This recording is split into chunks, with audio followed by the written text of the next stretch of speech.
جلال صاحب یہ فرمائیے گا کہ ہم نے افغان حکومت سے کئی بار رابطہ بھی کیا، اپنی سرزمین کو پاکستان کے خلاف استعمال نہ ہونے دیں، کچھ ایویڈنسز بھی پیش کیے ان کے سامنے۔ ڈیپٹی پرائم منسٹر جو ہیں وہ خود افغانستان جاتے بھی ہیں یہی بات کرنے کے لیے، لیکن پھر بھی افغانستان کیا وجہ ہے کہ پاکستان کی جتنی بھی امن کی کالز دی جا رہی ہیں ان پر کان نہیں دھر رہا؟ جی بسم اللہ الرحمن الرحیم۔ دیکھیں، پہلی وجہ جو ہے وہ آپ نے اپنے انٹروڈکشن میں خود بیان کی ہے، اور وہ یہ ہے کہ انڈیا کھل کر افغانستان کی سرزمین کو استعمال کر رہا ہے پاکستان کے خلاف دہشت گردی کے لیے، خصوصاً ان علاقوں میں جو کہ ابھی تک افغان طالبان کے مطابق ان گورنڈ ایریاز ہیں، اور وہ ان کو مالی معاونت بھی کر رہا ہے، اس کو اسپانسر کر رہا ہے، فائنینشیل سپورٹ بھی دے رہا ہے۔ اس کے فیسیلیٹیٹرز پاکستان میں بھی ہیں، سلیپر سیلز ہیں اس کے، سمپتھائزر بھی ہے، نہ صرف فتنہ خوارج کو، بی ایل اے کو بھی انڈیا کھل کر سپورٹ کر رہا ہے،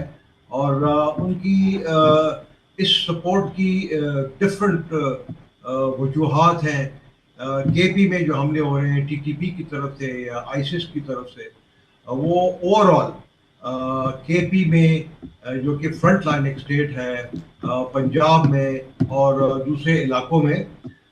دہشت پھیلا رہا ہے، پاکستان میں انسٹیبلٹی پھیلا رہا ہے، اور اس کی کوشش یہ ہے کہ پاکستان اس وقت جو ٹریمنڈس اکنامک اور پولیٹیکل اسٹیبلٹی کے فیز سے گزر رہا ہے اس کو وہ ڈسٹرب کرے۔ اسی طرح بلوچستان میں بی ایل اے اور اس کے جو ایفیلیٹس ہیں وہاں پہ یہ اس کا ایک اسٹیٹڈ آبجیکٹو ہے کہ ایران اور افغانستان کی سرزمین کو مس یوز کرتے ہوئے سی پیک کو ناکام بنائے گا، اور وہاں پہ دوسرے جو میجر اکنامک پروجیکٹس ہیں، ریکوڈک آئل اینڈ گیس کے پروجیکٹس ہیں، ان کو بھی وہ سبوتاژ کرے گا۔ پاکستان کو معلوم ہے کہ یہ کون کر رہا ہے، اور اس پاکستان نے تمام آپشن جو ہے اپنے سامنے رکھے ہوئے ہیں۔ فی الحال وہ بڑے نظم و ضبط سے کام لے رہا ہے اور ایک ریسٹرینٹ دنیا کو شو کر رہا ہے، بیکاز پاکستان ایک رسپانسبل نیوکلیئر اسٹیٹ ہے، اور اس وقت آپ دیکھ رہے ہیں کہ نیشنل ایکشن پلان کے تحت بہت ٹی ٹی پی اور بی ایل اے کو شکست کا سامنا کرنا پڑ رہا ہے، اور کوئی میجر ٹارگیٹ جو ہے انہوں نے اس کو سبوٹاژ کرنے کی کوشش کی لیکن ان کو کامیاب نہیں ہوئی۔ ساتھ ساتھ میں ضروری سمجھتا ہوں کہ دیکھیں، افغان طالبان نے کئی دفعہ آپ نے صحیح کہا کہ وعدے بھی کیے ہیں، لیکن وہ ایک ایکشنیبل یا ٹینجبل ان کے رشتے میں کوئی چینج نظر نہیں آ رہا۔ اور اب آپ نے یہ بھی دیکھا ہوگا کہ آج رشیا نے گورنمنٹ کو ریکگنائز کیا۔ ہم سمجھتے ہیں کہ اس ریکگنیشن سے رشیا اپنا اثر و رسوخ استعمال کرے گا طالبان کے اوپر، اور اس کو نہ صرف آئیسس کو روکے گا، اس کو ختم کروائے گا افغانستان سے، ٹی پی اور بی ایل اے کو جہاں جہاں پہ بھی افغان گورنمنٹ سرکاری طور پر اگر ان کو سپورٹ کر رہے ہیں تو اس سے بھی روکے گا۔ اور اس ایک اور فیکٹر یہ بھی ہے کہ ابھی دیکھیں چائنا اور رشیا کے جو انٹرسٹ ہے وہ الائنڈ ہے، اور آپ نے یہ بھی دیکھا ہوگا کہ پاکستان اور چائنا نے تو پچھلے دنوں بڑا کھل کر جو ہے بیجنگ میں ملاقات ہوئی تھی، اور سی پیک کو افغانستان تک اور فردر جو ساؤتھ ایشین اسٹیٹس ہیں اس کو ایکسٹینڈ کرنے کی بات کی تھی۔ تو ہم امید کرتے ہیں کہ ان تمام جو ہے چیزوں سے دہشت میں گردی ابھی کو یہی روکا۔ آپ سے سوال کرنے لگی تھی، دونوں اہم ممالک obviously, Russia has become the first country to recognize Afghan حکومت، پھر دوسری طرف اگر ہم دیکھتے ہیں جو آپ نے خود حوالہ دیا بیجنگ میں ملاقات کا، سی پیک کو ایکسٹینڈ کیا جا رہا ہے افغانستان تک، کہ is it going to make any difference? کیونکہ مجھے وہ 15-16 سال پہلے جو اجے دووال کی ایک ویڈیو سامنے آئی تھی جس میں اس نے بتایا تھا کہ کس طریقے سے وہ افغانستان میں لوگوں کو استعمال کرتا ہے، کہ اس نے کہا کہ جی دے آر مرسنریز، پیسے زیادہ لگائیں گے، کرائے کے قاتل آپ کو مل جائیں گے. وہ سلسلہ کس حد تک کنٹرول کرے گی خود افغان حکومت؟ کیونکہ اگر وہاں اسٹیبلٹی نہیں آتی، امن نہیں ہوگا، سو ڈیفینیٹلی چائنا بھی سی پیک پہ آگے نہیں بڑھے گا. ایگزیکٹلی یہ ان کو سمجھنے کی ضرورت ہے. دیکھیں چند ہفتے پہلے وہاں پہ ان کے ایک منسٹری آف انٹیریئر کے بڑے سینئر آفیشل نے یہ فتویٰ ریپیٹ کیا تھا افغانستان کے امیر کا کہ افغانستان سے باہر اگر کوئی لوگ جاتے ہیں دوسرے ممالک پہ حملہ کرنے کے لیے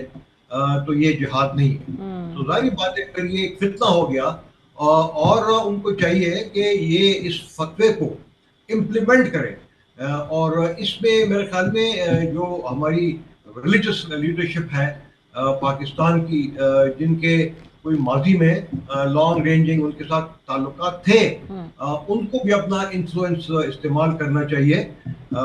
اور اس فتنے کو روکنا چاہیے. ورنہ as I said earlier as a last resort Pakistan will be forced کہ جہاں جہاں پہ ان کے سیف ہیونز ہیں، اسپانسرز ہیں، فائنینسرز ہیں، ان کے خلاف کائنیٹک ایکشن لیا جائے. بالکل ٹھیک. اچھا ایک اور چیز اوبیسلی جب ہم افغانستان کی بات کرتے ہیں، ان کی سرزمین انڈیا کس طریقے سے استعمال کر رہا ہے، لیکن ادروائز بھی دیکھا جائے جو انڈیا کو پاکستان سے جنگ ہارنے کے بعد دنیا بھر سے ہزیمت کا سامنا کرنا پڑ رہا ہے. برکس کی بات کر لیں، وہاں پہ اوبیسلی چائنا اور رشیا ان کے زیر اثر جتنی بھی تنظیم ایس سی او ہو، برکس ہو، وہاں وہ چاہتے ہیں کہ انڈیا جو ہے وہ دوری اختیار کر لے، انڈیا کو نکالنے کی بھی وہاں سے کوشش ہو رہی ہے. کیا پاکستان کے خلاف کون سے نئے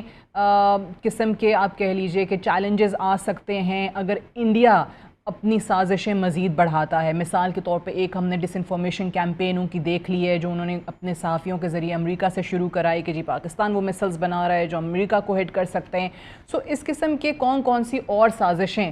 پاکستان سامنا کر سکتا ہے بھارت کی طرف سے؟ دیکھیں اس وقت تو جو سب سے بڑی سازش ہے وہ انڈس واٹر ٹریٹی کی جو ہولڈنگ اٹ ان ابینس ہے، اور اس کے مطابق پاکستان نے پولیٹیکل میجر لیے ہیں اور وہاں پہ انٹرنیشنل آربیٹریشن کورٹ میں وہاں پہ انڈیا کے جو 2 ڈیمز ہیں جو کہ کنٹروورشل تھے، اس کے اوپر پاکستان کو بڑا فیوریبل رسپانس ملا ہے. اور میں سمجھتا ہوں کہ اس کی وجہ سے انڈیا کے اوپر بھی بڑا پریشر بنے گا. ساتھ ساتھ انٹرنیشنل کمیونٹی میں جس میں اسپیسیفکلی چائنا، یونائٹڈ اسٹیٹس اور بہت سارے یورپین کنٹریز جو ہیں وہ انہوں نے بڑا کلیئرلی بتایا کہ یہ انٹرنیشنل آبلیگیشنز کو اگر وہ وائلیٹ کرے گا تو انڈیا، جس طرح آپ نے اپنے انٹرویو بھی کہا کہ ساری دنیا اس کو ایک روک اسٹیٹ کہے گی، سمجھے گی. ویسے بھی اس کی ریپوٹیشن بہت خراب ہو چکی ہے کیونکہ اس نے یونائٹڈ اسٹیٹ میں، کینیڈا میں، آسٹریلیا میں دوسرے ممالک کو وہاں پہ بے گناہ سکھوں کو نشانہ بنایا ہے. پاکستان میں بھی اس طرح کی دہشت گردی کر رہا ہے. تو میرے خیال میں ایکسپیکٹ آپ کر سکتے ہیں، لیکن میں سمجھتا ہوں کہ ابھی اس کے اوپر پریشر بہت زیادہ بڑھے گا اور وہ کچھ نہ کچھ بیک آف کرے گا. ابھی پرسوں ہی جے شنکر صاحب وہاں پہ ڈی سی میں انہوں نے ایک بیان دیا جس میں لٹرلی انہوں نے ایکسیپٹ کر لیا کہ جو سیز فائر تھی وہ یو ایس میڈیشن سے، یو ایس آربیٹریشن سے وہ بند ہوئی ہے. پہلی دفعہ انہوں نے یہ ایک سٹیٹمنٹ دیا ہے جو کہ ابھی انڈین گورنمنٹ کی جو ہے یا ان کی پرائم منسٹر کی، وہ تو ان کا جھوٹا پہلے بیان تھا. اب انہوں نے یہ بات کی ہے، دیکھتے ہیں کہ کب اس کو وہ ریٹریکٹ کرتے ہیں. اچھا ساتھ ساتھ دیکھیں ایک جو امپورٹنٹ ڈیولپمنٹس ہے ہمارے نیبرہڈ میں، وہ یہ ہے کہ ایران اور اسرائیل کا جو سیز فائر ہے وہ ابھی تک جو ہے بڑا ڈیلیکیٹ ہے اور ہم امید کرتے ہیں کہ اسرائیل یا یو ایس ایسے کوئی ایکشن نہیں لے گا جس سے ایران ڈی اسٹیبل ہو جائے. کیونکہ ایران اگر ڈی اسٹیبل ہوتا ہے تو پاکستان، افغانستان